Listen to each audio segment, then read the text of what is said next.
नमस्ते मित्रांनो, know everything चॅनलमध्ये आपले हार्दिक स्वागत। कृपया अधिक माहितीसाठी माझा चॅनल सबस्क्राईब करा, तसेच नोटिफिकेशनसाठी बेल आयकॉनवर क्लिक करा।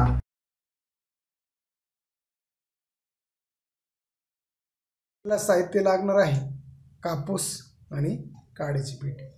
याच्याद्वारे आपण आपल्याला जी जुनाट सर्दी झालेली असेल किंवा सर्दी झालेली असेल, शिंका येत असेल, नाकाला पाणी येत असेल, नाक चोंदलेलं असेल तर त्या सर्वांवर काम करणारा हा एक रामबाण उपाय या ठिकाणी मी घेऊन आलो।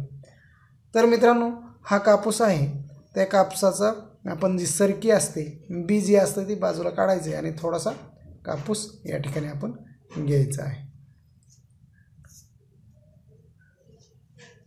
या ठिकाणी मी एवढा कापूस घेतलेला आहे आणि त्याच्यापासून वात तयार करायची आहे।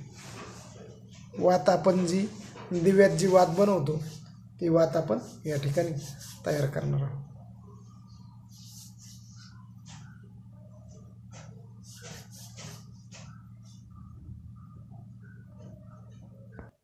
आपली वात या ठिकाणी तयार झालेली आहे।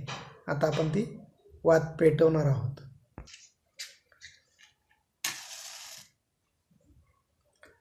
ही वात आपली पेटलेली आहे। ह्याचा धूर आपण आपल्या नाकामध्ये घ्यायचा आहे आणि नाकामध्ये घेतल्यानंतर आपल्याला थोडासा त्रास होईल, परंतु ही जी वात आहे हिचा आपण धूर घ्यायचा आहे नाकामध्ये। तर एक काळजी अशी घ्यायची, 15 वर्षाच्या आतील जे मुलं मुली असतील त्यांनी ह्याचे जे धूर आहे तो घ्यायचा नाही, कारण त्यांची स्किन सेन्सिटिव्ह असते आणि त्यामुळे अपाय होण्याची शक्यता असते। ज्यांना श्वसनाचे विकार असतील त्यांनीसुद्धा हा उपाय करायचा नाही किंवा केला तर तज्ज्ञांच्या सल्ल्याने करायचा। तर हा जर उपाय आपण 8 दिवस केला तर तुमची जी सर्दी आहे, सर्दी पडसे काय असेल नसेल ते सर्व काही पळून जाईल, गायब होऊन जाईल। तर मित्रांनो, हा उपाय तुम्ही करून बघाच आणि तुमची जी सर्दी आहे त्याला तुम्ही बाय बाय करून टाका।